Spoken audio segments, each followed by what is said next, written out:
ভাত যাতে গরমে নষ্ট না হয় তাই এক সময় পানি ঢেলে রাখা হতো, সেটাই পরের দিন সকালবেলা পান্তা ভাতে পরিণত হতো। এই সমস্যা থেকে বাঁচার জন্য ফ্রিজ আবিষ্কার হলো। এখন মানুষ বেশি টাকা দিয়ে রেস্টুরেন্টে গিয়ে পান্তা ভাত কিনে খায় আর ফেসবুকে পান্তা নিয়ে আধিক্যতা করে। প্লেট সহজলভ্য ছিল না বলে মানুষ একসময় কলা পাতা কেটেই তাতে খাবার খেত। এখন সবার বাড়িতে প্লেট আছে অহরহ, কিন্তু নামি দামি রেস্তোরাঁয় কিংবা কখনো বাড়িতে কলা পাতায় খাবার সুযোগ হলে সেটাকে মানুষ লাক্সারি মনে করে। লুঙ্গি, পাঞ্জাবি কিংবা শাড়ি পরাটাই একসময় চল ছিল। ঘরে বাইরে প্রতিটা জায়গায় ওগুলোই ছিল স্বাভাবিক পোশাক। ওগুলো পরার ঝামেলা বলেই পরবর্তীকালে প্যান্ট শার্ট মানুষের মাঝে জনপ্রিয় হলো। এখনকার ছেলেমেয়েরা ধুতি কিংবা শাড়ি পরে ভীষণ স্পেশাল অকেশনে কিংবা উৎসবের সময়। গ্রামের জীবনযাত্রাকে আধুনিক করার জন্যই এবং মানুষের জীবনকে আরামদায়ক বানানোর জন্যই শহরের সৃষ্টি হলো। কুঁড়েঘর ভেঙে ফ্ল্যাট তৈরি হলো, চাষের জমিতে কারখানা তৈরি হলো, গাছ কেটে চওড়া রাস্তা বানানো হলো।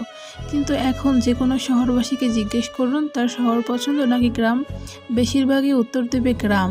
প্রকৃতির সান্নিধ্য পাওয়া এখন লাক্সারি ব্যাপার। পাহাড়ে জঙ্গলে ঘুরতে যাওয়া এখন খরচ সাপেক্ষ, অথচ জঙ্গল কেটে আমাদের এই নগরের সৃষ্টি, কারণ আমরা জঙ্গলের বদলে নগর চেয়েছিলাম। এগুলো থেকে স্পষ্ট একটা কথা বোঝা যায় যে কিছু জিনিস হারিয়ে গেলেই সেটার মূল্য বোঝা যায়, সাথে থাকাকালীন কেউ মূল্য বোঝে না। কখনো নিজের গুরুত্ব বোঝানোর জন্য হারিয়ে যাওয়াটা ভীষণ প্রয়োজন।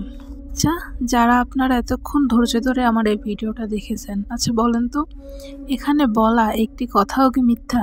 কোনো কথা কিন্তু মিথ্যা নয়। আসলে আমাদের কাছে যখন যেটা থাকে আমরা ওই জিনিসটার মূল্য বুঝি না। একটা কথা আছে না, অল্পতে কোনো কিছু পেয়ে গেলে সেই জিনিসটার মূল্য আমরা কখনোই বুঝি না। আসলে আমরা মানুষরা অনেক কিছুই অল্পতে পেয়ে যাই, আমরা তখনই সেই জিনিসটার মূল্য বুঝি না, কিন্তু যখন হারিয়ে যায় তখন সেই জিনিসটার জন্য হাহাকার করি। তাই আপনাদের সবাইকে বলবো, আপনাদের কাছের মানুষজন, প্রিয় জিনিসগুলোকে হারিয়ে যেতে দেবেন না, কাছে থাকতে তার মূল্য দেওয়া শিখুন।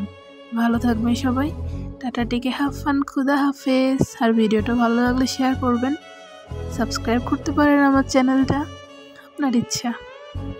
আর একটা কথা, আমার কণ্ঠ এরকম শোনাচ্ছে কারণ আমার ঠান্ডা লাগছে, এই জন্য গলা ভেঙে গেছে। ভালো থাকবেন সবাই।